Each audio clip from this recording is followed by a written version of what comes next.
something important happening soon. Bobby, how big is it just to have this game on campus as opposed to a neutral site location? I just think it's a great thing for our fans, a great thing for the university, for college basketball. It's a spotlight game Saturday night. It's going to be a big time atmosphere, and you know, our players are juiced for it. Bobby, just how big is it when you host the #1 team in the country?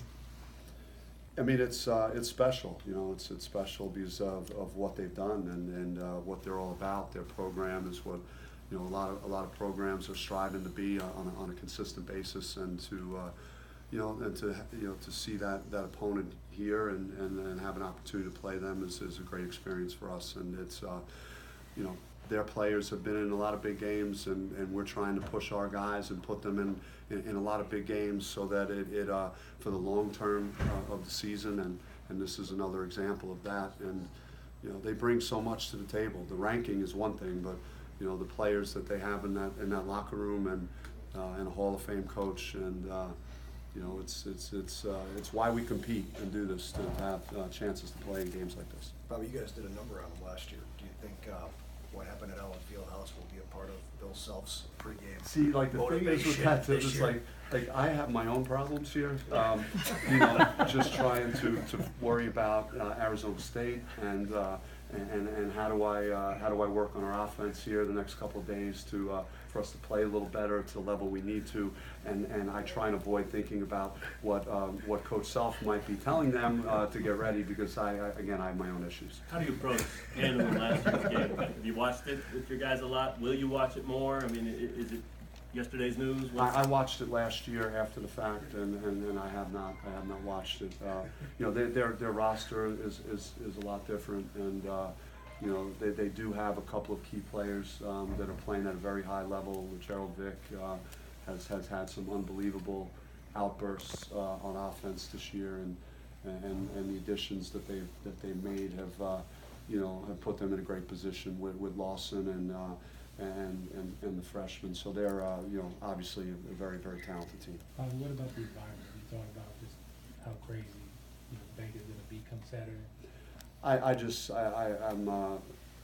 I'm so looking forward to it. I know what it'll be. I know the energy, the electricity, you know, in the crowd, and it will. You know, we got to hold up our end of the bargain, and I'm sure they're going to play at a high level. And it's just, you know, just we want to see, you know, two heavyweights going at it, and we feel like you know, we've competed with some of the very best teams already this year, and have been able to win or be very respectable. So we're looking forward to see where we stand. Bobby, I know Pat Lieber and Byron Scott in 1981 has nothing to do with the task at hand on Saturday, but it's happened one time in school history. Can you jump outside the coaching box for a second and just talk about the opportunity to check a box in school history that's only been checked once before in terms of beating the #1 team in the country? It's just tough, because I'm not, like, it's not going to change me or really what we do if that happens. That's going to be a product, if it happens, of us making it happen through the work we put in and what we could do between the lines. And you know, the historic part of it, I kind of stay away from, and again, I'm just in the moment of just getting, you know, trying to get my team ready and not think about, you know, outside things like that, and just get them concentrated playing the best basketball that we could play on Saturday night. Does that include the holidays? Coach Self always talks about how tough it is to get his guys focused for this game right before break. Same thing here, same thing for you? I mean, in the past I would always worry, but you know, just the significance of the game and the opponent, and the fact that the teams have won so many games and there's only 2 losses. I mean, we've lost twice. So, you know, I think the magnitude of the game, that you know, Santa's going to have to wait, you know, a couple of days so that everyone's in its thought process, for, you know, as far as we're concerned anyway. You mentioned earlier some of the things offensively that you're working on.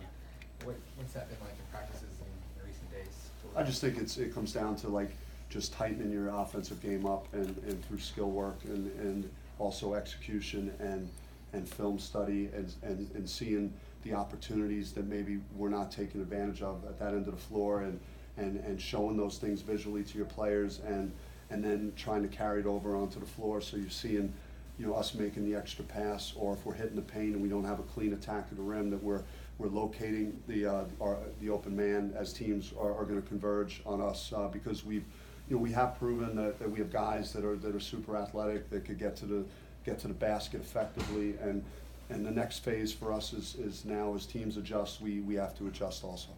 I know Saturday is not about you necessarily, but when it is Kansas and your history as a player against Kansas and stuff like that, do those memories come flooding back to you? Not really. When I started thinking about the game, I thought about how special last year was, and to go through that, and for our players to see them have that experience. But not as far as me as a player. I try and forget about that now. But yeah, it's I think this is a different year. Again, different rosters, different teams, and we have different players as well. So it's not the same. What dividends do you hope this produces for later? Not only this game, but coming off the road for a couple of opponents and then coming back home and playing this. It just it toughens you up more. You just hope that, you know, putting yourself in difficult spots, big time atmosphere, a lot of pressure, you know, a lot of going into this game for both teams. It's a big game. So how do you respond under those conditions? And you hope that, you know, you get the outcome you want, but if not, you know, they've been in this type of situation that you hope down the line as you go through league play, and you got to play, you know, the top of the league, or you're playing on the road, or, you know, Pac-12 tournament, whatever the case may be, that having played these games is gonna help you. How's the health of the team right now?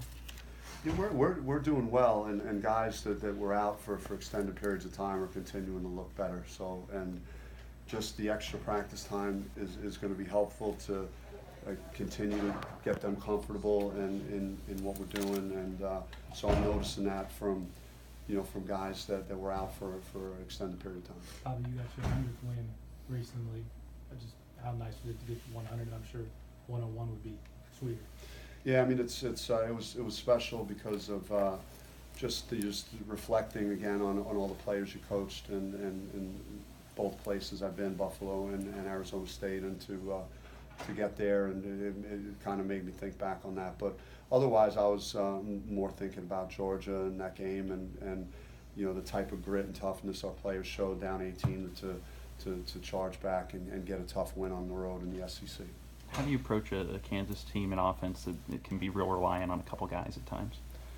Well, I mean, they have multiple guys that could hurt you, and they have a good inside game. They have a good plan to get the ball inside, and they also have, you know, very explosive perimeter players, and they have young players that were highly regarded players that have played against the very best competition. So, you know, no one's going to shouldn't be intimidated about anything that goes on. You know, I think both teams have been in tough spots, have played great competition, and now it's just time to play. He's been out, but do you still prepare for Azubuike at all, or? I mean, it doesn't look like, or you don't see any indication that he will, but you never know. You know, we're going to try and stick to our defensive principles and things that we practice, and you know, certainly if he's in there, we're going to have to tweak some things and make sure that, you know, that we're paying attention to him, you know, in terms of not allowing him to get deep post position, and you know, so he's definitely an impact guy if he's available, but we don't know that. When you reviewed the Vanderbilt game, did you, as far as shot selection, did you see shots that you considered bad shots more than usual? I just think we were maybe trying to.